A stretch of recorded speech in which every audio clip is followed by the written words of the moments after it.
Hey everyone, here we go with another behind the scenes story of some of my work. This time we're going to be talking about my work on HellBlazer and specifically concentrating on an issue that was one of my first ones. It was called Ride in the Green Lanes and it was HellBlazer number 91. In order to understand what was going on with HellBlazer, you kind of had to understand what was happening with me at the time. So I'd come to America, I'd been working with the Ninja Turtles for a while. I'd become an editor-in-chief over at Tundra Publishing, which was Kevin Eastman's publishing endeavor after Mirage Studios. And then I'd gone off to be an editor-in-chief at a company in Cincinnati. I'd moved on to do some freelance work, and at a certain point I was very, very frustrated. Having been an editor for people like Neil Gaiman and Alan Moore, that lends you towards a certain level of excellence, and I felt that there was something that I could add as a writer. The story of me breaking into comics as a writer is pretty crazy, relatively incredible. I broke in the only way that you can't break in. I went down to San Diego Comic Book Convention and I met Lou Stathis, who was the editor of HellBlazer, and I asked him if I could try out for the book, and when he asked me what I'd written before, I told him, well, actually, I really haven't written anything. For whatever reason, they took a chance on me, and I became the new writer of HellBlazer.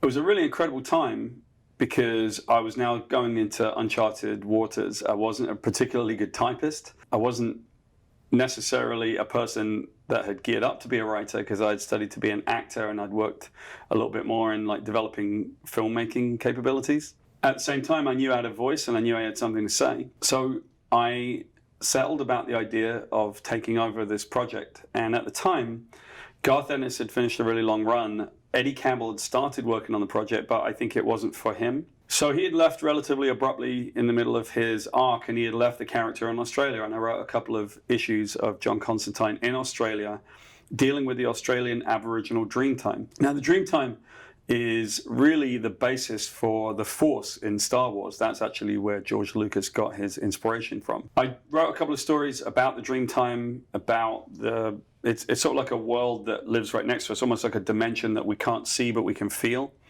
And then I had John Constantine coming back to Great Britain, where he would tap into the British Dreamtime and begin to see all of the stuff that I grew up with in the countryside, which would be the standing stones and the circles and Arthurian legend and all that kind of stuff. At the time, I was pretty excited.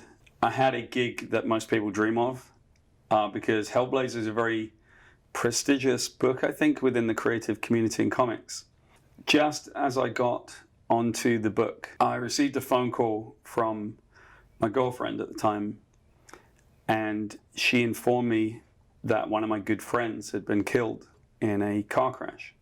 His name was Dean Clark. There was no alcohol involved, nothing like that. He had just come out of somewhere very late at night and was very tired. And he and someone else had been coming towards each other. Someone had gone across the median, they'd hit each other head on, and Deanie was killed instantly. So there was this incredibly difficult moment for me because I was really happy to be creating a path in comic books, while at the same time I was devastated because I'd lost my friend. So the third issue of HellBlazer that I wrote was specifically geared to featuring Deanie, my friend.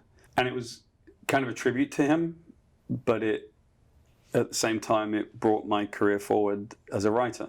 The story itself is set in the English Civil War. Yes, Great Britain had one first.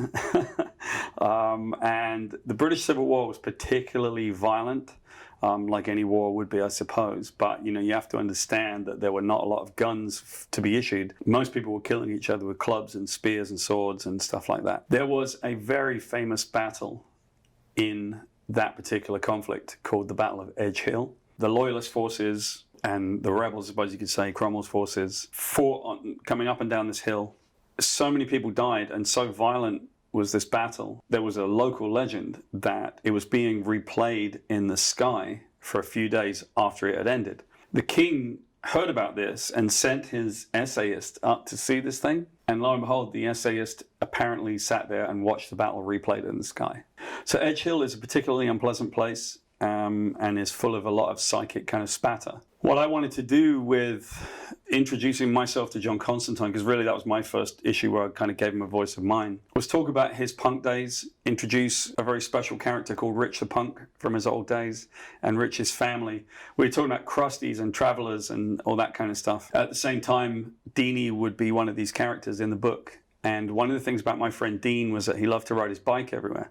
I mean, he was always riding around on that bike everywhere he would go with it. You know, rather than a car, sometimes he would come ride his bike around. In the story, John gets back in touch with Rich the Punk and his family, and they reminisce on the old days. They talk about their days in punk rock and playing in bands and doing all the stuff that they would do. And they talk about this day that they go to Edge Hill to go watch a band called the Plasmatics, which is one of my favorite punk bands when I was a kid. They go up to watch this band, and Deanie is never seen again, and they just figure in those days it's sort of like he just found a girl and went somewhere. Once John goes back up to this place, he realizes, okay, there's something more going on. And probably what happened is that Deanie was stoned out of his mind, lay down under a tree, maybe passed away, but that his soul had been trapped in the Battle of Edge Hill. So John goes back to the Battle of Edge Hill in kind of a psychic transference, and he finds Deanie trapped inside the terrible Battle of Edge Hill. And Deanie's just riding a bike, and everyone thinks he's a witch.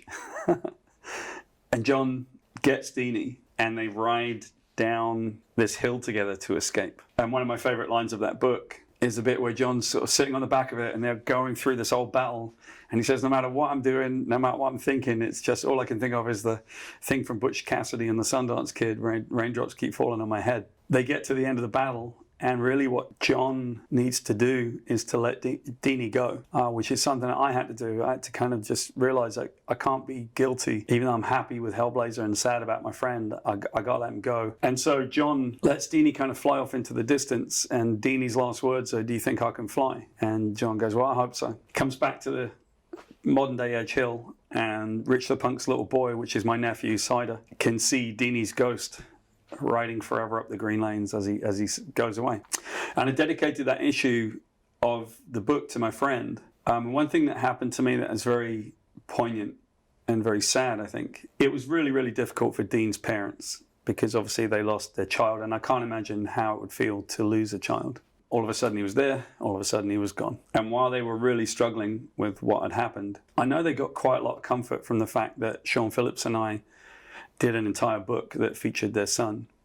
One day I was driving, maybe 6 months after the book came out, I was driving in Massachusetts near the graveyard where Deanie was, and I thought, hey man, I'll come say hello.